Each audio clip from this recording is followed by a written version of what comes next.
what you need to understand is the clinical examination forms a part of your practical examination. So the short case will be just examination of either ear or nose or throat. Today what we are going to say is examination of ear.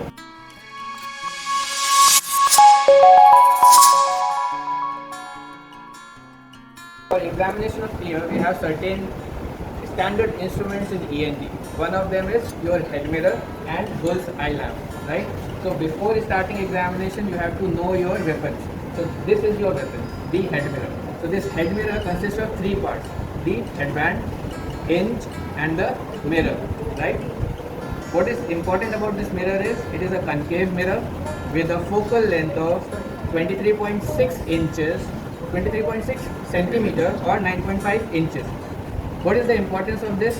The importance is, if you remember your physics class, the focal length is where the light will converge. That means you have to place your patient at around 8 to 10 inches far so that you can focus the light on the part of the body of the patient which you are examining. So if you are examining the ear, you have to focus the light like this. So it has a concave mirror with a focal length of 23.6 centimeter or 9.5 inches, a center hole for the binocular vision.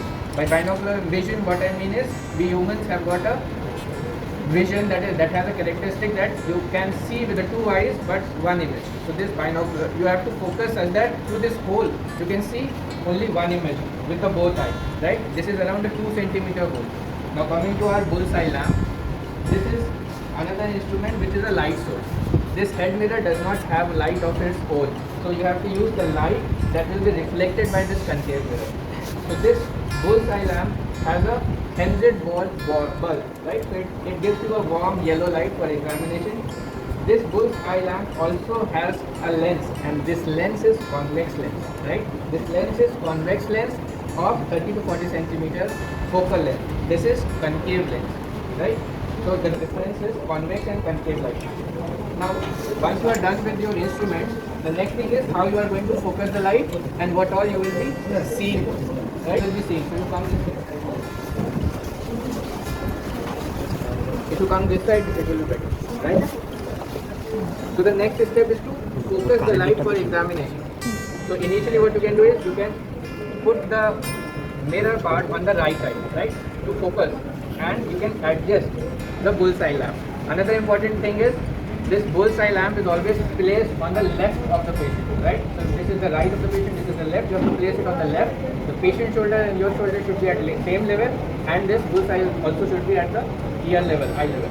Then you will focus it by placing the light over the examination part. So I have to examine the ear, so I will focus the light on the ear with the binocular vision through it.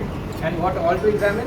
So the first part of examination is taking consent from the patient and explaining him the procedure. So you will ask the patient in his language that you will explain the patient and ask for the consent that I am going to do this procedure on you. This won't be causing pain to you, and what is the significance of it. So once the patient gives you permission, you will start the examination. So for the examiner, you have to show him that you took the permission. It individually consists of some marks where he will see whether you took the consent or not. You cannot touch any patient without consent, right? Now coming to the examination, the first part is inspection, then palpation, and then your auscultation. So in inspection, you will inspect three parts. One is your preauricular region, which is just anterior to the pinna, the external part of the ear, the pinna, and the postauricular region. On all these three parts, you have to see whether there is any visible swelling, redness, sinus or tract, or any discharge. So in the preauricular region, there is no swelling, redness, sinus, tract, or any abnormality. The pinna also appears to be normal in shape, size, position, and there is no visible swelling, sinus, tract, or fistula.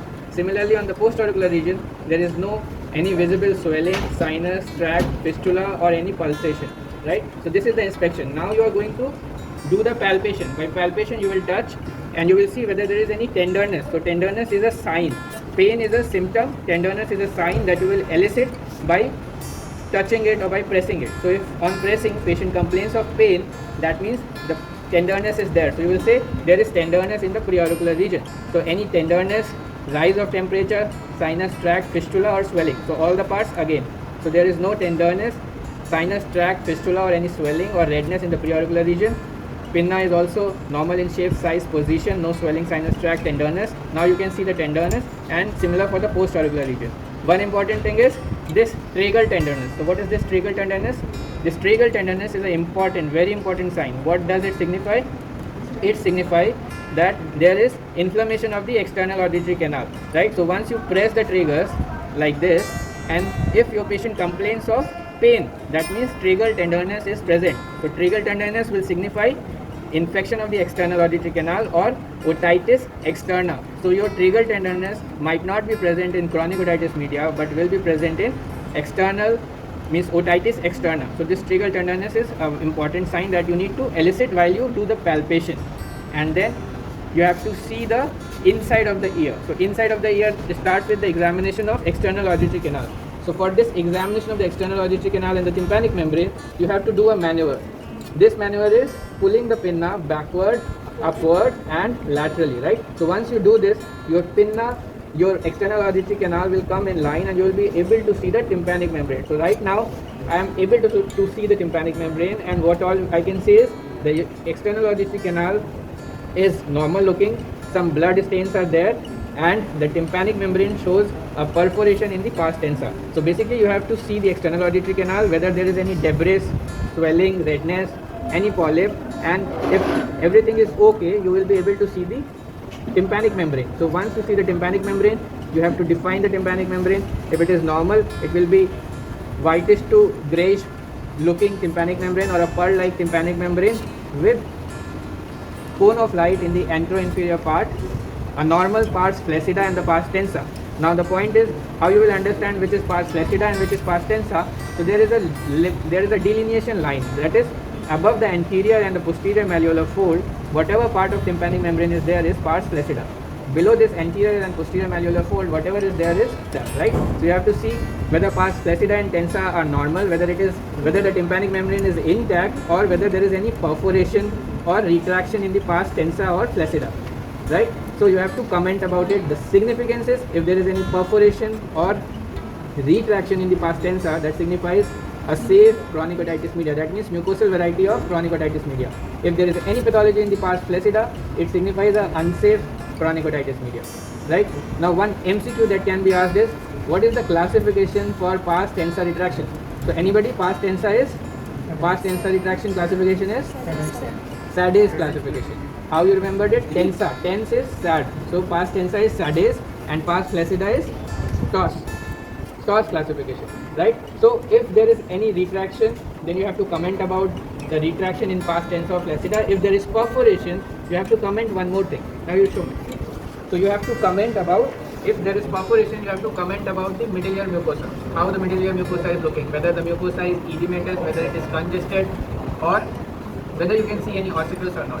What is the size of perforation? So the perforation can be small, moderate, large, subtotal, marginal, right?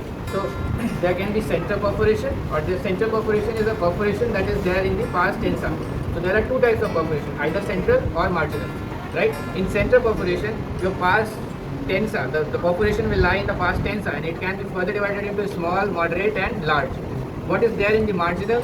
The marginal is any time when the perforation is there in the pars tensa or flaccida, also involving the fibrous annulus. So if fibrous annulus is also absent, then it is a marginal perforation, and it signifies a unsafe variety of chronic otitis media. Unsafe means squamous cell variety of chronic otitis media, right? And the central signifies a safe variety of chronic otitis media or mucosal. So small is any perforation of the pars tensa which is covered by the pars tensa all around. So how you will define the central perforation? A perforation is pars tensa covered all around by the pars tensa. That means either it will be a tympanic membrane that will be covering it, or a fibrous annulus that will be covering it. In no time it can happen that fibrous annulus is not there in central perforation. Otherwise it will be a marginal perforation. So central perforation is small when it is involving one quadrant, moderate when it is involving more than one, that is two quadrants, and large is when it is involving more than two quadrants, right? Now there is also a subtotal perforation which is involving all the quadrant, but fibrous annulus is there, and in total whole of your tympanic membrane as well as fibrous annulus is absent, and it signifies a fulminant disease, maybe exanthematous fever and all. Now one more type of perforation you will see in tuberculosis. In tuberculosis, what type of perforation you will see? Multiple perforation. So in tuberculosis, we will see multiple perforation. That signifies that patient might be having tuberculosis. What else you will see in tuberculosis? So start with the clinical signs. The discharge will be painless, right? The signs will be more than the symptoms. Patient will not complain of pain in ear. Patient will not complain of anything like he'll say my ear is normal, only discharge is coming, and that discharge is also like clear watery. So you will think maybe some infection is there, but once you see, you will see there are multiple perforations. So you noted a sign that patient was, you were not suspecting the multiple perforation would be there, but it was there. Patient will complain of hearing loss, which will be too high. So due to the ossicles erosions, you might get moderate conductive hearing loss. So you might not suspect a simple perforation with a moderate conductive hearing loss. In a simple perforation, mucosal variety, you will get a mild conductive hearing loss. But if it is moderate, that means signs are more than the symptoms. He is having moderate conductive hearing loss with a clear perforation, right? So signs are more, the signs are more than the symptom. What else? Patient will might complain to you with facial paralysis. So you see, only a perforation with normal discharge and patient is having facial nerve paralysis. Another indicator is you will give antibiotics and patient will not respond.